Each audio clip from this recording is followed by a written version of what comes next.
right, I'm Jeff Elkins. I'm the dialogue doctor, and I'm here with Tom Holbrook, my partner in crime on this. Tom is a writer, editor, and indie bookstore expert and typewriter repairman. I'm going to throw that one in this time Absolutely. too. Manuals only.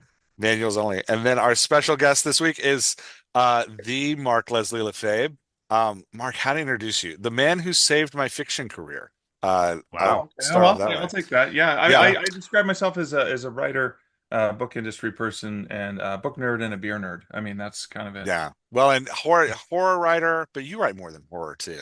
Yeah, And I do urban fantasy, I do true yeah, ghost stories, and I also, of course, write books for writers about the business of writing and publishing. And which are great. I wish I'd done a typewriter repair manual because when you said that, I was like, oh, you repair manuals? No. Yeah. No. Right. Yeah. I repair manuals. It's a bookbinding typewriter press break. No, manual typewriters, meaning they do not plug in. But Mark, you and I are both you were a bookseller too, weren't you? Way back Yeah, I 100 years was ago? actually Yeah. president of the Canadian Bookseller Association. The I last didn't know bookstore I that. managed was independently owned Yeah. and operated as well, or operated, not owned. It was owned by the university, but it was Mhm. operated Independently. independently, which Yeah. was I worked for Borders for before things started to go bad. And yeah. But then then you get the best because Borders was more independently minded, and now you have your own store, yeah. which is Well, yeah, fantastic. I worked at store number one, which is in Ann Arbor, which was not Wow. like the rest of the chain. It was, in a university town. It was Yeah. huge, and it had like, the history section was larger than my house, and it was 80% university press. I mean, it was an Yeah. unbelievable, amazing, unique place to work. And then as Yeah. I rose through the ranks, I went and managed a mall store, which was the opposite of that. And I was like, oh my God, I need my own store. And so for the last 23 years, I've had my own bookstore. So, That is but fantastic. I want to talk to you more about that, but I'm sure that you guys probably want to get into the topic at hand. Although, Tom, Oh, why don't you and I later on go on yeah, chat about independent yes, book? I bet we can get together anytime. yeah. But We have yes, no I've been, discipline or rigor on yeah, this show, Mark. Oh, That's not really? what. Okay. Yeah, we're that's, not. I would That's say it's not what we're way doing here. more disciplined and rigorous than other podcasts that I've heard Jeff do. So, Oh, Oh, shots fired. Oh, that's he's the fair. dialogue doctor. He's not the stay on topic doctor. That's right. I was blacklisted in the dialogue community for asking for the timestamp for when they actually started talking about writing. Yes. Uh, Laura and I did have an early episode where we chatted about life for an hour and a half, and then finally got to the Two questions minutes people of had the asked. topic. Yeah. Yeah. Um, okay, so we're talking about Do Androids Dream of Electric Sheep? This was written in 1968. It is famously the Blade Runner book by Philip K. Dick. I'm just going to run through like some basic info about the book, and then we can talk about it. He wrote. I didn't know this. Philip K. Dick wrote 44 novels and 121 short stories. Other things you might recognize by him: Total Recall, Screamers, Minority Report, A Scanner Darkly, The Adjustment Bureau, and A Man in the High Castle, or Electric Dreams, which is a like Amazon Prime show that's based on his short stories. Specializes in What? yeah. Did you not know that? I Really? didn't know No, that. I'm writing that down because that sounds great, like Black Mirror sort of stuff. Yeah, it's like Black Mirror sort of stuff. It's like it's all like Philip K. Dick is like known. I would contrast him with Asimov, as in like Asimov is kind of like science fiction utopia, where not really like science fiction political intrigue, but definitely the world is utopic. Where Yeah. Philip Dick is like dystopian science fiction. Oh, It's like very this, much so. yeah, Yeah. things are going badly in all of his books. Yeah.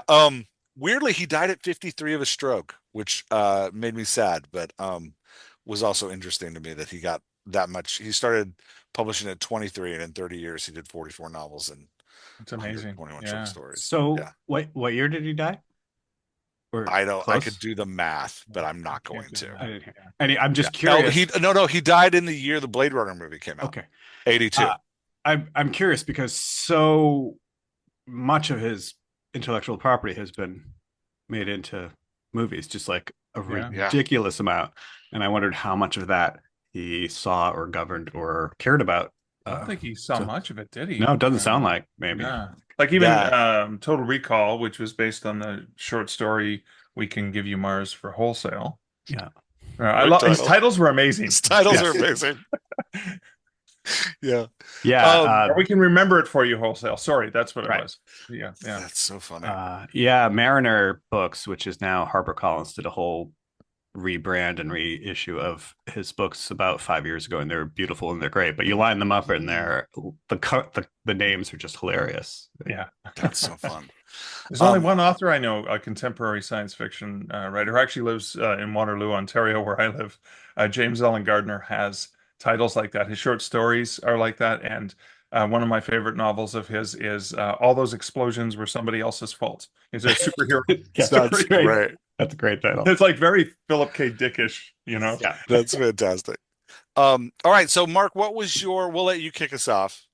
What was Yeah. your opinion of the book? How did, in general, how'd you feel? So I'm gonna preface this by saying I am a fan of Philip Dick's writing. In particular, I'm a fan of his short stories. I actually Yes. read two of his novels in the last 9 months or so, and I think it was the other one was "Flow My Tears," the policeman said. Yeah, yeah, yeah. And then when you asked me, I was like, you know what? I haven't seen Blade Runner. I haven't seen the 2049. I remember the Harrison Ford version from the 80s. Interesting. I've never seen either And movie. The book is all I and What? know. Yeah. and Well, I mean, they have nothing to do with each other, but no, yeah. the idea of androids and killing androids and stuff like that, right? That I mean, so for me, and I didn't go back. I was going to read the book and then rewatch the movie after reading the book because I didn't want the movie to spoil it because I know it was adapted in like a Mhm. different sort of direction with some of the same things. But was so funny because I remember always knowing because it was such a cool trivia question is, yeah, Blade Runner is based on the novel Do Androids Dream of Electric Sheep? And I was like, that's so cool. Where am I going to find it in the book? And you find it right in the opening. In the opening scene, because they don't the real animals don't exist, right? It's dystopian world. So it's kind of like you actually have an electric sheep for going to sleep and like all this stuff. And I was thinking, what a cool concept that no wonder they couldn't name the movie that because it doesn't none of that appears in the movie. Like none of these, It's you know really what I mean? funny. Like at least that I remember. So this was a tough one for me, Oh, maybe because it was so depressing and so dark. And again, one of the things I love about Philip K. Dick is he really screws with your mind. Like, is this person a human? Is this person an android? In the test, I love the concepts, the empathy box. yeah, Like the empathy, it's yeah. just such a cool concept. It's And it's like kind amazing. of like I want to feel something, so you got to put this thing So you on. got to put it in. We're Yeah. gonna have sex. Let's both do the empathy. Like it's just it was the concepts were so cool, and then there's this just darkness. I mean, it was a tough book to read. Yeah. Don't leave town because if you leave town, you are in the wilderness desert of no Yeah, man's land. Yeah. yeah, Yeah. exactly. I mean, it was really I thought it was just really dark and depressing. So was the Flow My Tears. Although Flow My Tears was a different kind of depressing. It was not nearly as dark as this novel. Interesting. Yeah. I tend to bend sad in writing and in reading. And this book was zany and I loved it. I was like, where's it going next? And we can talk about the individual aspects of it in a second, but I was really into like the discussion of religion, like Yeah. Mercerism all through the book. I was super into that. I loved I loved the like contrasting between Mercerism and the 24-hour talk show where the guy's Yes. literally just on TV 24 hours a day. But the like second protagonist of the thing, John Isidore doesn't remember, like can't figure out that the guy's an android, even though he never sleeps or goes to the bathroom or even eats anything. He's just Yeah, talking yeah. 24/7. Yeah. I was super into it. Tom, what was your take? First, Mark made me laugh by picturing studio executives thinking, do we call it Do Androids Dream with Electric Sheeps or do we call it Blade Runner? Let's get together a committee. Yeah. I think the title was a Oh, no-go for a movie from the start.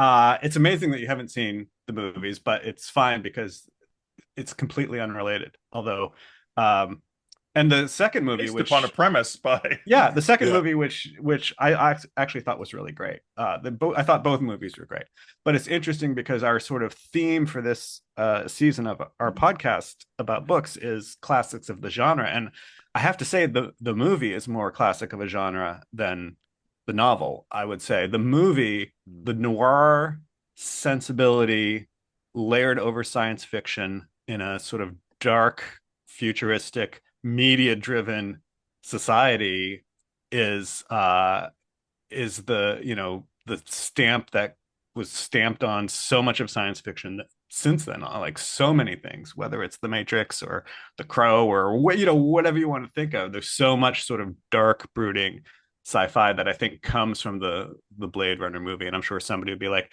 yeah, but 4 years earlier there was this movie, and fine. But Blade Runner is a classic of the genre for a dystopian sci-fi movie. Whereas the book, I wanted to enjoy it. And as I've thought more about it, which is a great thing about book groups, and I've thought about this, you know, I've been in literally dozens of book groups, you know, over my career, led book groups. And quite often the best thing about a book group is you end up enjoying, or at least thinking more about a book that you sort of dismissed when you first read it. So needing to go back and think more. And I have lots of thoughts that we can get into later about philosophy and you know, the things that he's trying to do. And I think he was trying to do things, but in the process, Depression in a post-nuclear world. yeah, Sorry. well, no, you know, I mean, I think through, and you see this through other Philip K. Dick things, that, you know, the big bad is corporations. Right. And it's subtle in this one because you're so worried about the androids, but the real villain here is the corporation that's making the androids, and the lengths they go through to sort of mess around with Decker and what he's trying to do. So that's a different thing, because reading it, I could not figure out what his deal was. Like, is it satire? Is it sci-fi? Is it political commentary? Is it humor? And just as he would get me going in one way, he'd do something else. Like the whole thing with the fake animals just gets way out of hand. Oh, I love it. He's got a guide Right? he's carrying around. Yeah, Yeah. yeah, the guide, like Yeah. a floater's travel guide, but Yeah. you know, for animals. And oh, I got that was a price, but it was a price guide too, right? Yeah. Yeah, it's like how Guide. much they cost, like Right. how much each one. Yeah, and it's an ebook. He's like care because it updates itself. But think And about, let's think about that yeah. for a second, because this is kind of important. In a world where I mean, I have a dog sleeping right here, a cat over there, another cat there. That's a companion that's just sort of a thing, and we take for granted. Imagine a world where they don't exist. Would we build machines to satisfy our desire to, you know, to contain wild animals in our homes where they don't belong? But which is what it was potentially a political statement they're making. We want to control other things so much. We're willing to build them so we can control them too. Right. But just like questions I had, like, does Philip K. Dick, does he like Decker? Is Decker, does he, you know, I think he likes John Isidore, maybe. Isidore definitely had a positive sheen on him. You know, there was all sorts of things where I was just like, this is weird. And even some of the like prose stuff, like he reuses the same words a lot. Like the car they drive is heavily armored, and it's heavily armored every single time they mention the car. I'm like, what's that about? There's a wild tense change thing going on sometimes within paragraphs where he moves from third person to first person and one point of view to another, like almost within sentences. So you know, the narrator will give a one sentence description of something Decker is doing, and then it'll turn immediately to first person of Decker thinking in his head without a new paragraph or anything. And all of that to say that it's, to me, accumulated to something that he was just wildly, when you see somebody who's really good at sketching and they're just going like 1,000 miles an hour, and I feel like he had his ideas and he threw them out there at 1,000 miles an hour. And I'd love to, you know, if I'm wrong and someone's like, oh no, he edited each book 50 times, then I'm wrong. But I feel like he did not.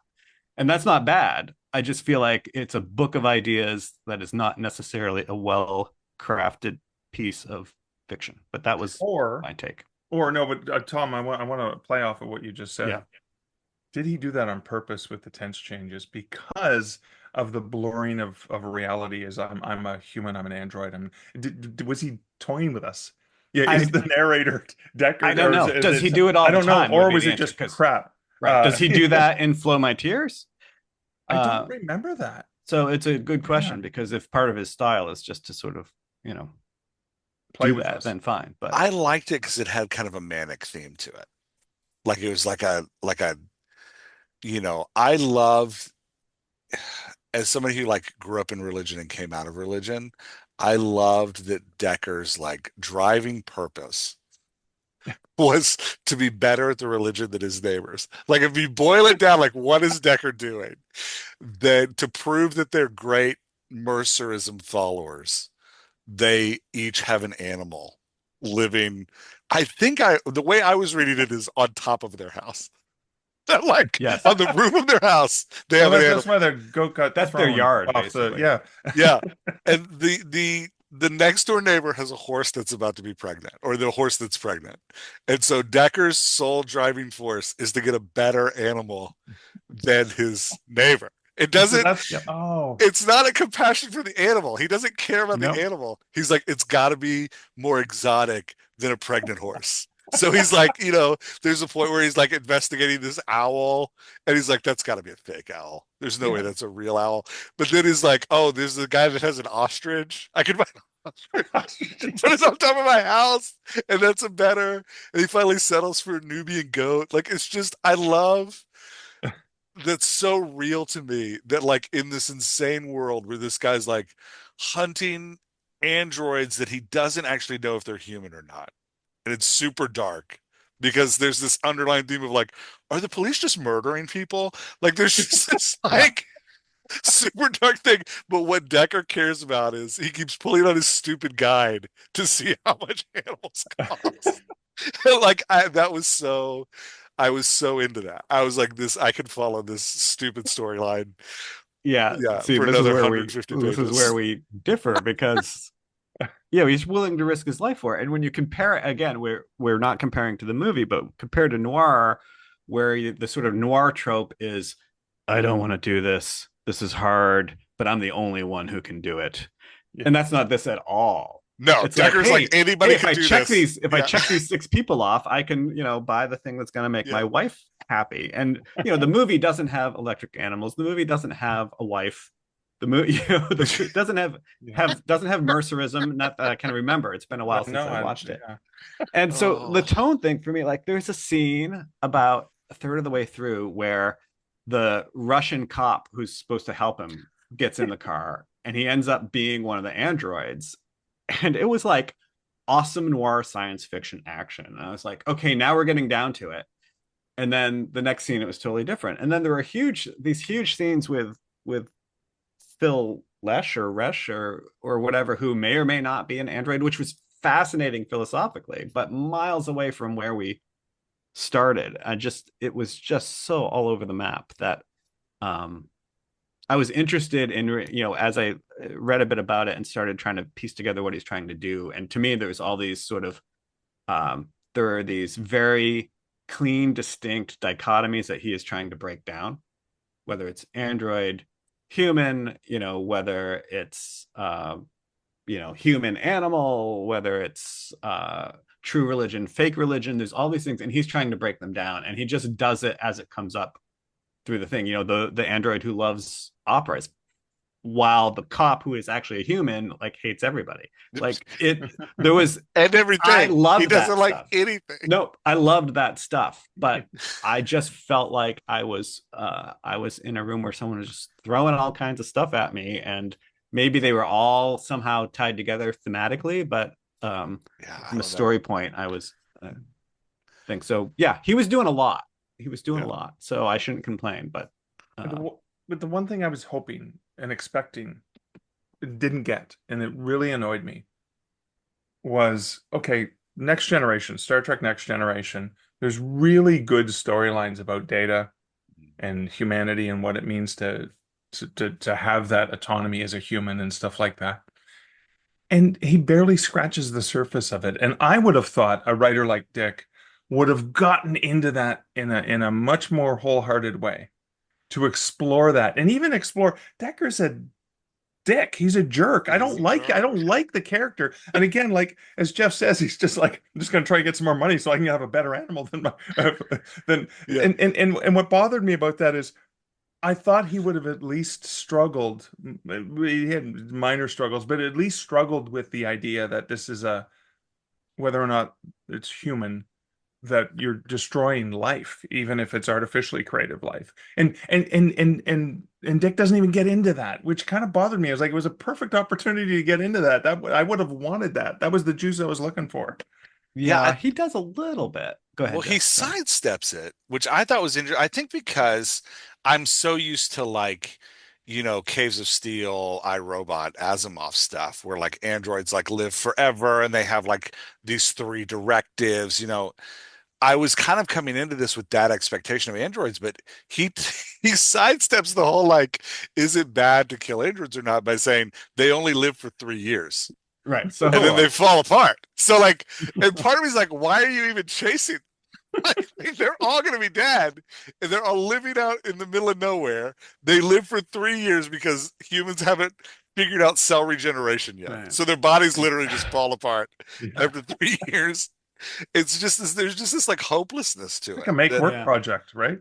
yeah, it's like it's just like and I think that leads into Mark what you're talking about of like you want some redeeming nature from Decker. Hmm. You want him to like come out being like, "Oh, life is valuable and this is," but he doesn't. He comes out like he has this romantic interlude with one of the robots, and the robot is like, "Yeah, a lot of cops like to sleep with me so that they can justify killing me." Because like by sleeping with me, they're like, see, you're ruining humanity, and they like get fueled up about like killing more androids. And Yeah. Decker's like, I don't really feel that way. And then he's, I don't really feel Well, any. and she said the outcome was that they all quit because yeah, they she converted them, really, if you think yeah, about she it. like turns them, but She Decker's like, turns them. no, I'm still gonna go out and kill these guys, and I I don't, I think don't feel like killing you either, but I'm gonna go right. kill them. Yeah, Coming back to whether Dick likes Decker or not, I think I saw a few places where Decker grappled with those questions of humanity, and a few places where Dick did it outside of Decker. And one is at the end, uh, Decker finds out that the toad that he found is actually electric, and he's like, "Oh, that's okay," which to me is like a change for Decker, right? Like he's, um, and he definitely, with the whole thing with the opera singer, he does some rumination as to what it means that she creates. Um, but for Dick, outside of Decker, the two things that I thought were points where he was, saying that these androids are in some ways as human as humans. One is with Roy Batty, and who seems to actually care for his wife. They seem to care for each other. But Yeah. the other was the one that I really loved was, I thought the biggest proof that androids have feelings was that Rachel kills his goat. Oh yeah, jealous rage kind of. Yeah, I know. Like, and you could say, oh well, she's a clinical robot and she realized that that would hurt him most. But why would she want to hurt him? Like, that is an emotional wound. Yeah, that's true. It's she causes an emotional wound because she's mad. And she So was I more thought that was emotion sort than of, Decker yeah. when you think about it. yeah. I Uh, think what I was taking away was that it's not that androids in his world lack emotions; that they lack empathy. mhm. That they don't, they're Uh, sociopathic. They don't care for other things. And that's a Right. like, but then why But do we need an empathy box? Why do we need the mercerism and the empathy box? Is it's it to keep because us from being androids. yeah. Oh, Yeah. okay. well, and I think there's definitely a like contrast because you've got Isidore living out away from society by himself. Mhm. And he's described as like a dummy. Like genetically, he's been like messed up by the environment. So he's like stupid. But he's the most compassionate and empathetic character there is. And he's kind of like the most human. And his big, like, first big tragedy, he has multiple tragedies, but his first big tragedy is watching an android pull legs off of a spider. He like can't, he's like, what are you doing? Like, why would you do that? This is horrible. And there's a like, I think there's an interesting contrast between him and Decker, who Decker feels more android than Isidore does. Like Decker's kind of like, struggling to find any meaning at all. And whereas I don't know, I thought the contrast. Did y'all feel that contrast between the characters? Am I imagining that? I felt like that was a big, Oh yeah. There was yeah, a softness to those scenes too, where yeah, when it was Isidore's point of view, and it was almost felt like a different book in some aspects when it was Isidore on his own. yeah. I mean, Decker's basically having a midlife crisis.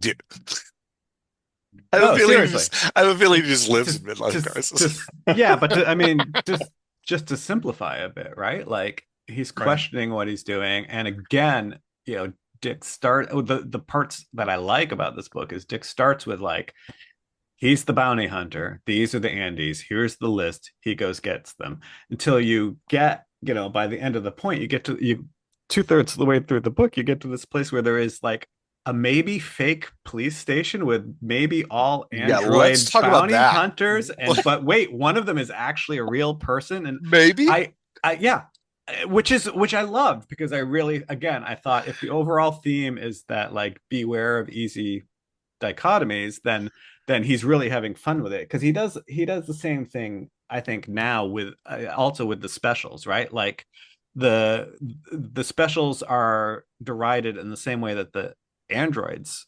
are, and it's and yet by the way everybody acts, by the way everybody talks, it's quite possible that all the humans have been affected by the radiation.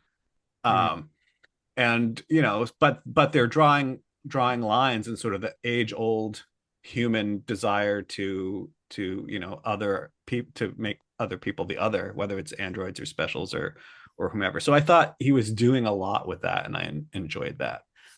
So I don't want it to sound like I didn't enjoy the book. I just didn't enjoy the. It's not a I thought I was going to read a classic sci-fi novel like an Asimov or something like that, which are usually rigorous, right? They're Yeah. usually quite There's no rigorous, rigor and in there's this no book. rigor here at all. No. I felt Mark, like what did you think of the fake police station? I loved it. Yeah. Again, it was head trippy, and then I mean it also felt that there were inconsistencies with what he was trying to say. Like I don't know, I just like it was just like what the hell. Yeah, There were there's some. parts of it where if I wasn't reading, well, I have made a point of trying to read classics, so I try to get through them even if I don't like them. Yeah. But there's certain parts of the book that I would have thrown this across the room and stopped reading if I didn't know I was going to be talking to you guys about it. Also, another reason book groups are good because they Yeah. or They bad because they make forced you me do to things. get no, but I'm glad I got through it, right? Because then I got to experience the whole thing and have this conversation. But Right, there were points that if I was doing this on my own, I was like, I'll right. just go watch the movie. Oh And man, yeah, there are points in that scene where it's equally plausible that Decker is going to find out that his police station is all fake and he's been working for androids all along, which would Yeah, have been yeah, also completely valid that way was for the the plot moment to I go. loved is that he's yeah, like walking into the police station. He's like, I don't know. I've never seen these people. yeah. Who are they? I didn't know there was a police station here. Like I don't know. And then Yeah, he's like, wait, am I the fake police station? Yeah, He's like, maybe they're the real one and I'm the fake one. yeah, I was like, this is fantastic. yeah. I could build a whole movie off of that scene. Like that But was but great. but then that was a small part of it, right? I Oh, didn't. it's like I a kept chapter. you kept expecting. I kept expecting like when something like that happens, right? I kept expecting to get into it and Yeah. explain it, and yeah, it's just there. We're just gonna throw it Yeah. in Well, there. Decker's Like it would have like, been a great short story. Yeah, yeah. Well, he has a moment where Decker's like, should I try to get all of these people for bounties? yeah. He's like, it'd be faster if I just start killing these androids here. He's just looking at the money he's gonna go get, Yeah, right? and he's like, well, it would be too hard to give them all the test. Like he's like, I don't know. There might be a couple humans in here. I don't know if it's worth it. He's like, you know what? I'm just gonna go back to the ones that have warrants out for them. yeah. And like, Yeah. so I can buy my ostrich and put it on my roof and show my neighbor that he sucks. It's it's funny because Jeff, you've put much more thought into Decker than I have, I think. And now I'm thinking about at the end too, where like as soon as they shoot at him, he's like, I don't have to do the test anymore because you've shot at me. It's like, how's that a legitimate Yeah, he's like, great, practice? now I can Who shoot you. couldn't? Right. Yeah, It kind of, yeah, I mean, I there's a think little bit of noir to that, of he's sort of like slowly getting worse as the hero, which is very noir, which is very like Philip Marlowe, where like if you compare book 1 to book 5, he's a totally different person. But I think I just, to comment on what Mark said, I too wanted more than a short story. I wanted a consistency throughout, but I'm now looking at it as the consistency is what Dick wants to say, which is one, corporations are bad and people manipulate you, and two, that beware of easy dichotomies. And if you think of that as consistent through the whole book is a series of throwing different examples of that at you, whether it's Mercer, because otherwise how do you reconcile Mercerism and the empathy box the with the Rosen Association, who's purposely trying to figure out how to make their robots undetectable. Why do they want to make their robots undetectable? Their job was to make robots to be helpful yeah. on Well, it's a Mars. Like, what's question is like, their why are these even looking like humans? Like, what right? is the point of Yeah. these? Yeah. What is their nefarious purpose? We never find out. He doesn't, because it's not part of, like, I think I related to Decker as somebody who grew up in like religious systems where, because there's another theme in the book, which is like, what is, when you're in a system that seems tainted and pointless, what is moral good? And like Isidore and Decker both have their systems, right? Like Isidore wants to be neighborly, even though he's got no neighbors. He lives in an abandoned apartment complex, but he's desperate to like his neighbors. He wants to find live animals. Like he's like got this compassion for life, and he has to keep the talk show on all the time. He's got to stay connected to the talk show. That's like his religion. And then you cross that with like Decker's, which is like he's trapped in this system of like, I am better. I'm a better person if I do these things. If I tap into my empathy box, if I have an animal living on my roof. And like, I love the like innocence of Isidore who just embraces the system he's in and is like super confused when like people, like somebody's pulling the legs off a spider. He's like, what are you doing? Or like the three androids come and they like don't want to talk to him. And he's like, why don't you want to talk to me? Like, this is what we do. Like, we're like, but then you've got Decker who's like scamming the system all the time to be like, how do I be the minimum viable moral good? He's like, how do I like stay? And so I felt that's where I connected to Decker, was like, I've kind of been there. I've been in moral systems where I'm like tired of the moral system. And I'm like, how do I get the minimum viable good out of this? He's like, so that not even necessarily for myself, but so that other people leave me alone. Like, how do I get the like, how do I do the minimum? So like his wife is like, I want to use this was one of the opening scenes that I loved. His wife is like, I'm going to use the empathy box today to feel all of the bad feelings. And Tigger's like, why? And she's like, because I feel like I need to do that. I feel good all the time. Feeling good all the time can't be right. I need to feel sad sometimes. So I'm going to try to feel sad. And Tigger's like, I'm going to work. I'll see you later. And I liked the like, she's having a real debate inside their system about what is good and what is bad. And Decker's like, I don't care. He's like, I just want to get through the day. Like, and I think I really connected to Decker in that way. I was like, yeah, I get the like, this system is screwy, and Yeah. I just want to like survive the day and I not be cast out. Yeah, but I get that, but I don't feel like Isidore is rewarded in the story for his optimistic innocence. They No. walk all over him. Yeah. Yeah, exactly. And there's no point where he suddenly like, you know, which you see in other sort of stereotypical stories where there is a character who is disadvantaged, maybe cognitively disadvantaged or whatever, who has a moment where they sort of stand up for themselves, but he Oh, doesn't. He He gets almost nothing. stands up for the spider, but then Yeah, but then he doesn't. backs down So real quick. Yeah. yeah. So um so yeah. I don't know. What do Yeah. we got? What else do you got for questions there, Jeff? Where? How did y'all feel about Mercerism, the religion? So the religion is for the for those. I'll let Mark answer. Yeah, the religion is they have to put on a virtual reality headset and watch a man climb up a hill while rocks are thrown at him, and then they feel the pain of the rocks as a form of collective suffering. Um, and they have to do it every day. So, I mean, growing up Catholic, Roman Catholic, right? There's the Savior who sacrifices themselves for the good, and it was like blatant, making a statement about that, I believe.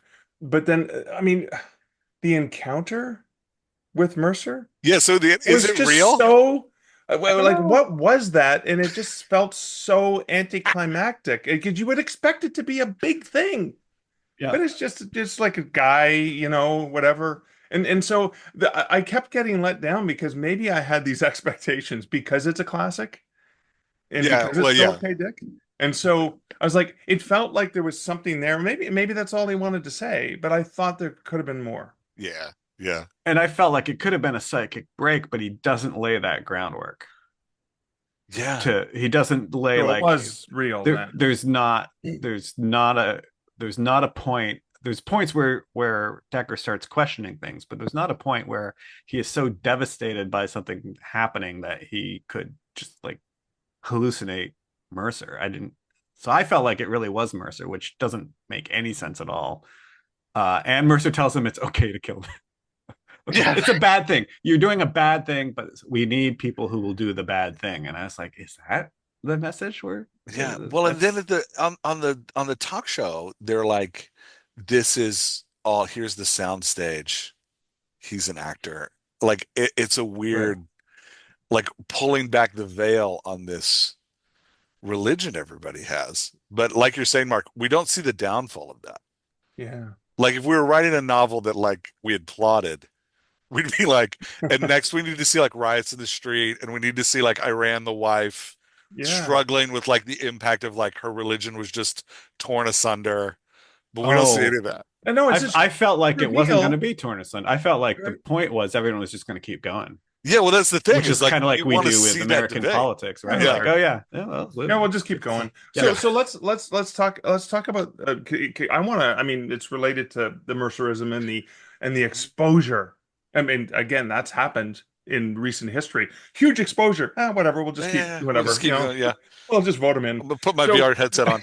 Yeah. but I look at the statement about media. So think about the statement about media as just Hmm. the same host, the same is like you're being fed the exact same. So I think there's a huge important element to that. And then when it gets exploited or exploded and revealed or whatever the Mercerism, are people just so conditioned to just accepting they don't I don't know what like Yeah, well, yeah. that seemed to be a statement. it is that fascinating thing that the only person that cares is John is. He's Yeah. the only one like this is a big deal, and Yeah. everybody else is like, Yeah. bah. The androids think it's going to be a big deal because Yeah, they don't understand human nature, yeah. They right? don't get the Like like, they don't yeah, understand human nature. And of course, you're right. I think the idea is that all media has become one media because it's all the same. Is sort of sort of a classic thing, which is why there's just one guy and he's on all the time. But again, to come back to it's not very deep but overarching thing, who in the book is not taken in by that media besides the androids? Who really knows what's going on? It's the Rosen yeah, Corporation. It's yeah, the people making the robots. It's the big companies, the big yeah, corporations, and they're probably the ones who are putting on the 24-hour news because he's clearly a robot. I mean, Yeah. he's clearly an android, right? He's on for yeah. 24 hours without Yeah. stopping, and we're like, yeah.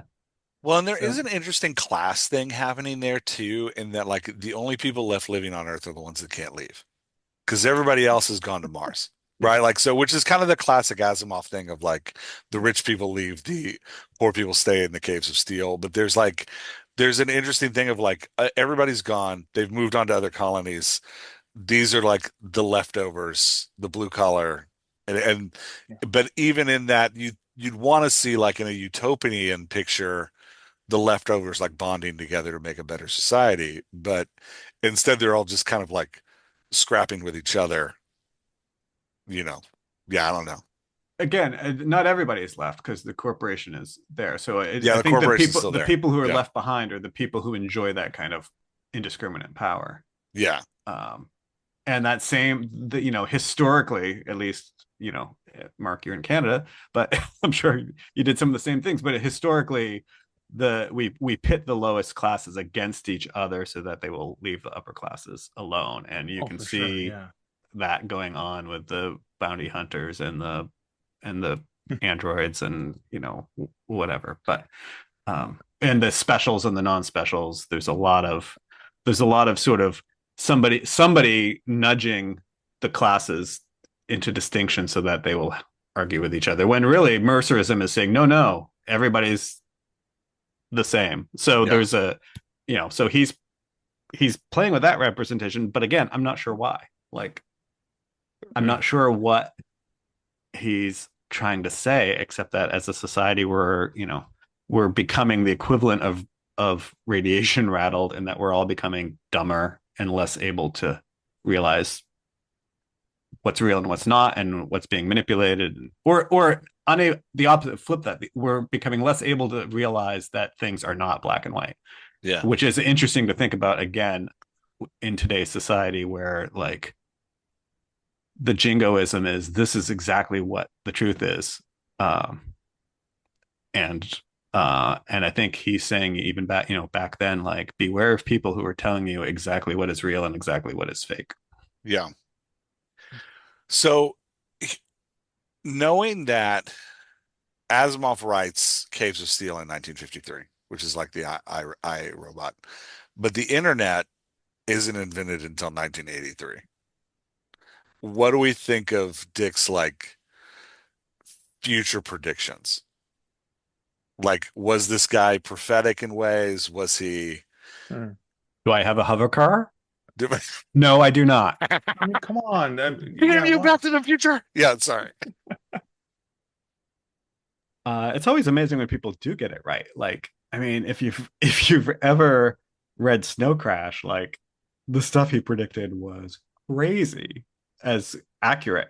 Like, got everything right, except he figured we'd all be using fiber optics because he didn't think of Wi-Fi.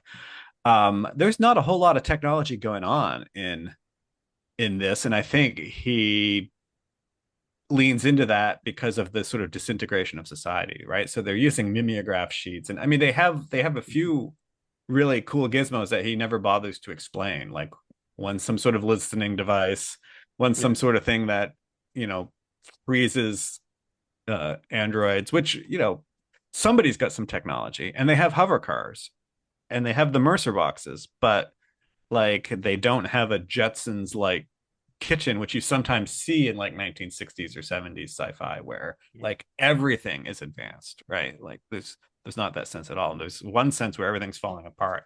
What does he call it? Kibble? I loved that Kibble. concept. Yeah. Oh my god, I Oh, I love that forgot idea about that But Kibble. Oh my he I know uses gosh. kibble so much.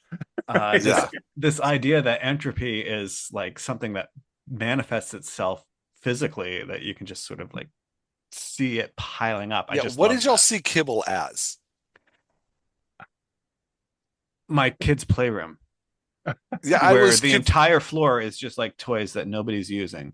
okay. That's what Uh, I saw too. And part of me was but like, well, then I just clean it began to, up. Like, but then I began to see it as like almost like a dust, huh. like in Philip Pullman's kind of dust, where it was almost like this thing that was accumulating through entropy that was physical. I don't know. It was intriguing. It was like a waste material in some Yeah. regards too, when you thought about it. What was left over when we used. Right. Hmm. Almost like plastic pellets. Almost like if everything was made out of Lego bricks and then it all started to fall apart, Kibble Yeah, would be piles and piles of individual Lego right. Interesting. bricks. Yeah, he talks about it a lot. Yeah. Kibble's a It's big. not something you feed your dog. No. No, no. Although I wonder, like, because you see these words repeated. Like we recently read Hitchhiker's Guide to the Galaxy, and Beetlejuice is the name of the star the guy's from. Yeah, I wonder if like whoever named Kibble the dog food named it Oh, after Philip K. Dick's book. And Or he's did we like, call it Kibble before? And Dick was and was Dick was talking about imagining sort of little bits, yeah, I don't piles of know. little bits. Yeah. I don't know.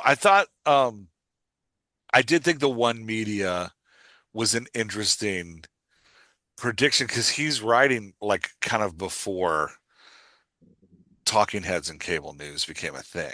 And he seems to see that like, yeah, this is all headed to entertainment. It's a And very Right. like, Max yeah. Headroom feeling to that.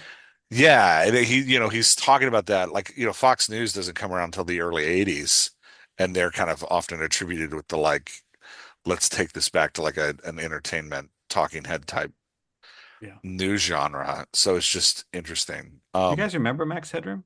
Oh Oh yeah. God, yeah, yeah, Okay. of course, Yeah, yeah, yeah. because that was like felt like it was 20 years ahead of its time in the idea that like media talking heads were, you know Yeah. what I mean? I just it was a critique that seemed earlier than what we kind of now think of as a normal critique, and he's doing the same thing here. But I In love how fact, the music, or am I see? Maybe I'm confusing flow my tears. The music was still very vinyl-esque in many ways, wasn't it? Was it not? Like, in the book, I don't remember. or am I Well, was I because it's I did confuse honestly Yeah. because of the darkness and stuff that I kept maybe I was remembering that from the previous book because it was about a musician, a performer. yeah, the only thing I remember with music is that there's an interesting conversation around how androids will often escape and then pursue a creative passion, whereas Mhm. humans have Fascinating, lost right? the ability to, Yeah. like the opera singer is obsessed with being an amazing opera singer and actually really loves music, and Decker really doesn't care for it. That's a statement, isn't it? Yeah, it's you. It's Yeah, I yeah. think it goes into the whole like kind of loss of passion for things, right? Like, when we're gonna have sex, we both ratchet up the empathy box and then we do this thing together. Or like to feel sad, I need to turn up the empathy box to do this thing together. Or Isidore has feelings because he's kind of lost half of his brain, right? Like, so he's like feels things because he's dumb. There's like a disintegration of compassion or just passion in general for things. Yeah. Which I think it makes Decker Which androids really are dark. attuned to because they don't have it. So Yeah, they want the they thing that they want it. don't Yeah, have, and we're squandering the thing that we have. that we have. Yeah, so we've talked about what we liked. We talked about like what was struggling with the book. Is there a character in here you'd go to dinner with? Like if you could pull a character out of this book and like spend a night talking to them in a bar, is there one? Isidore is the only one that I could see myself actually not wanting to get the hell out of there because they were so deplorable.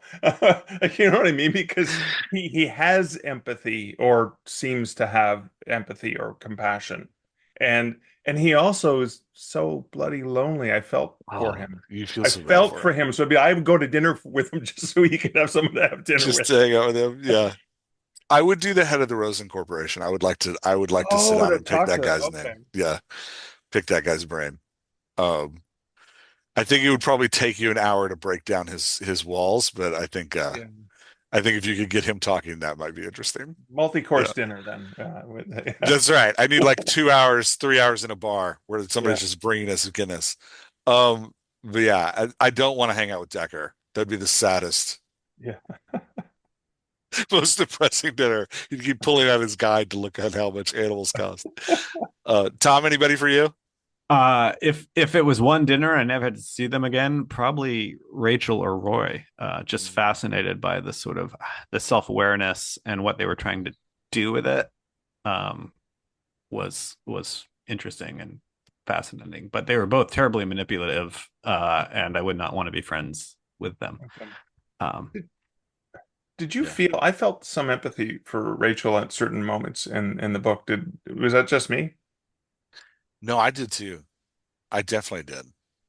I didn't, I don't think, because in the movie there's much more empathy for her. Mm, Oh, okay. Because in the Yeah. book, I mean, in the book, it's sort of glossed. It goes kind of fast, but she thinks she's messing with his testing by being a human who doesn't have empathy, when in fact she is actually not a human. And in the movie, it's her finding out that she's not human is much more empathetic. I And read this, that and when, oh, go did ahead. she know in the book? I thought she knew in the book. I don't think she knew until the test. Yes. Yeah. That then Okay. Rosen's like, yeah, sorry, kiddo. Uh, because what they'd been doing is using her, because I think she saw herself as like Phil, who was a human who was not empathetic, Mhm. and so they were using her to discredit the tests, Gotcha. right? So Yeah. she was Right. going around to all the bounty hunters and sleeping with them and totally messing with them, and then this time she sort of finds out, but I could be wrong. It's early in the book. But when she gets to that part where she's like, "Yeah, I do this to all the bounty hunters," I didn't really have all that much empathy for her. Just like I have some, I'm mostly um for being a Slytherin, I'm kind of also a Puritan, which doesn't make much sense. It's my New England upbringing, but I got to tell you, when Decker gets to the point where he says to Rachel, I would marry you if I could," I was like, done with you, married person. As a married person, like I Yeah. would marry if you could. I was like, I'm so done with you. So I was also done with Rachel when she's like, yeah, I do this to all the bounty hunters, Yeah. and she seems to enjoy it. Uh, and she doesn't want to be like Pris. She like rejects the fact that they're the same, but she's doing the equivalent of cutting legs off spiders by like Mm. messing with bounty hunters so that they can never do their job again. Yeah. So Um, what do we think of the genre in general, dystopian sci-fi? Any thoughts on like it, don't like it, would read more of it, don't need any more of I it? think it's so important because it's a great way. I mean, science fiction in general, but particularly dystopian is a great way for us to be able to have a conversation about something without it getting Mhm. standoffish and I can't talk to you, right? We can have moral conversations, we can have philosophical conversations, and it's not you're an idiot and you're evil. You know what I Mhm. mean? Like, so I think Yeah. it's important that we keep reading, and I want to keep reading dystopian science fiction, even though they can get really dark and depressing. Yeah. But yeah, and usually it's about hope. Usually there's some Yeah, hope in usually like somebody it's rises up like at the end. damn Yeah. frog should have been real. Yeah. yeah, I mean, and maybe sci-fi in general, because I like you brought up Next Generation, which is not dystopian, Mm. Right, right. right? But it does the same thing. It allows us to talk about things. It just shows how humans in their better nature could act, and dystopian usually shows humans in their worst nature. But I feel like this is representative of the genre in the same way that Vonnegut is, which is it's not. Except Mark, you just said that it's I did just spend the better part of the last hour saying it. He was purposely trying to get us to talk about things or think about things. So in that case, it is. But in other ways, Star Trek: The Next Generation has more in common with The West Wing than it does with this.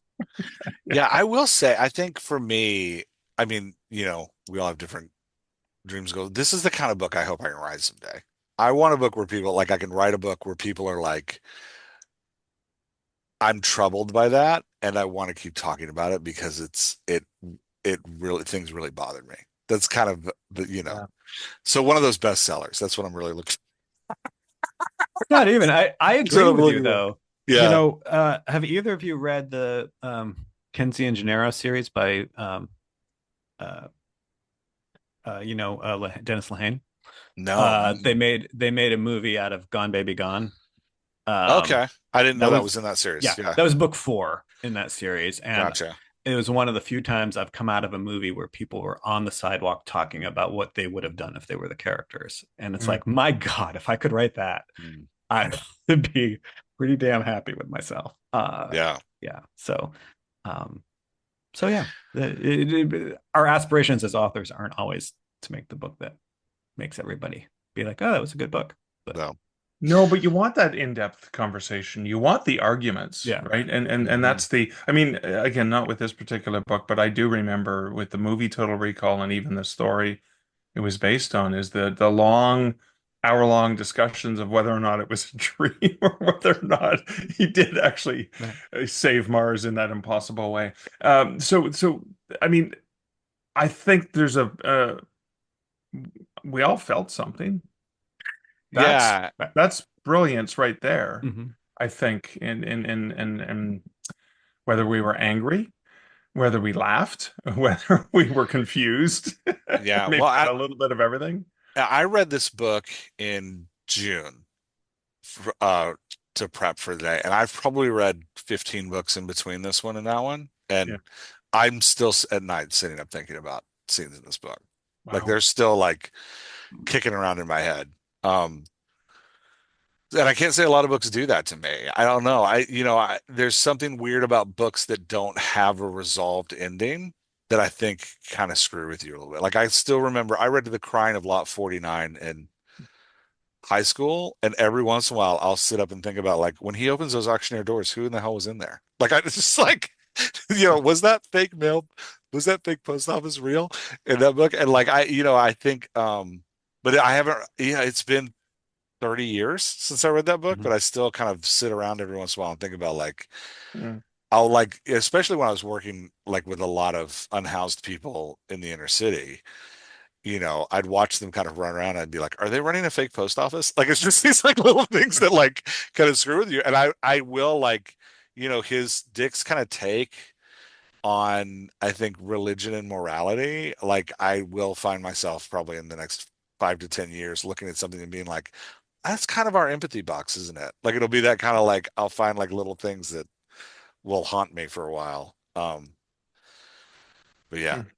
Mm. Okay, let's last question, Mark. We didn't prep you for this one, so if you don't have an immediate answer, that's fine. I didn't even look at the questions beforehand anyway. Perfect. That's perfect. That's what we like.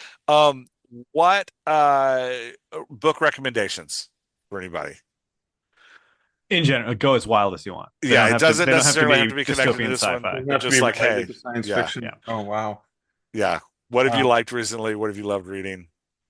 Recently, it's so difficult because I'm all over the map with my reading. I just began another station by Kevin J. Anderson, which is sort of a big evil, elder god kind of evil space travel. Nice. And it's coming out in October, and I got an arc that I only just started. That was that's a I'm really wanting to keep reading. I'm really wanting to go because again, I typically don't like science fiction, but Mm, because it's got some dark horror menacing stuff to it, I'm intrigued by that. I just actually am finishing a biography called Matched by Denise Rasser about her struggle and challenge to adopt after losing a child. She had two kids, and her and her husband lost their third baby and then decided they were going to adopt. And she, as an adopted woman, compares the open adoption and the whole process of what they had to go through, which is like, wow, how can anyone ever possibly adopt? It seems like way so hard, so much work with fascinating. people who want to give their love. Hmm. And then she compares it because then she ends up going back and meeting her birth mother because it Mm, was a closed adoption. And that's a fascinating. And I'm not a big memoir guy, but I've yeah. gotten into some memoirs recently. I was like, it's just so fascinating to see the difference between like late 60s when Mhm. she was adopted and when I was Hmm. adopted as well, and then the open adoption. And so that's a fascinating read as well. Just what I've Interesting. been into recently. Yeah, Yeah. that's interesting. I didn't know that about you, but I was adopted in 1970, and it was basically like, hey, here's a healthy white baby. Will you take care of it? Yeah, And yeah. fast forward 40 years to when my friends were trying to adopt, and they had to like create a glossy pamphlet of Yeah, and their and lives and sales like sheets. It's what they kind of were. Yeah, worse than being and an author trying to sell uh your books. You're trying to sell yourself as legitimate parents. and the money involved, and it's Oh, interesting because I felt for them at the time, and yet now and I hope they're not listening, but some of my empathy is gone because we ended up adopting a 10-year-old who um uh was a very easy process because they very much needed there are non-babies out there who very much need homes. And we have Oh, gone that's- way off topic. No, but she Gone way gets off into that, topic, Tom, but- which is fascinating. Is like the book that Jeff was talking about. It does relate to the androids. Is there's a price sheet depending on where the baby Right. comes from in the world, the Yeah. color of their skin. They're Yep. not worth as much. And how do we baby's only still- worth $5,000? This one's worth 40,000, and Good it's like pullback. what? Yeah. This is a human we're talking about, but they're there with the whole relation to what I just read in Matched and what Jeff was talking about with the book. Yeah. Was Philip K. Dick talking about that? Who knows? Yeah. You're gonna think about it for the next year. You're gonna be like, Yeah. I don't know. Yeah, it's funny. Capitalism infusing with Yeah. morality. Yeah. Well, Mark, thanks so much. If people want to find you, your website's markleslie.ca. Yeah. Podcast is Stark Reflections for writers. Anywhere else people can come and find your work? That's pretty much links to everything from Okay. there. Great. All right. Awesome. I'll hit. Thank you so much. Yeah, thanks, man. This was great. fun, guys. I really loved it. Hey, y'all, Jeff here. Thanks so much for listening. Come back in 2 weeks. We'll have another episode for you. We'll be reading Michael Crichton's Andromeda Strain with Christine Daigle. So I hope you'll join us, and I hope you'll check out the book before the episode drops. Thanks.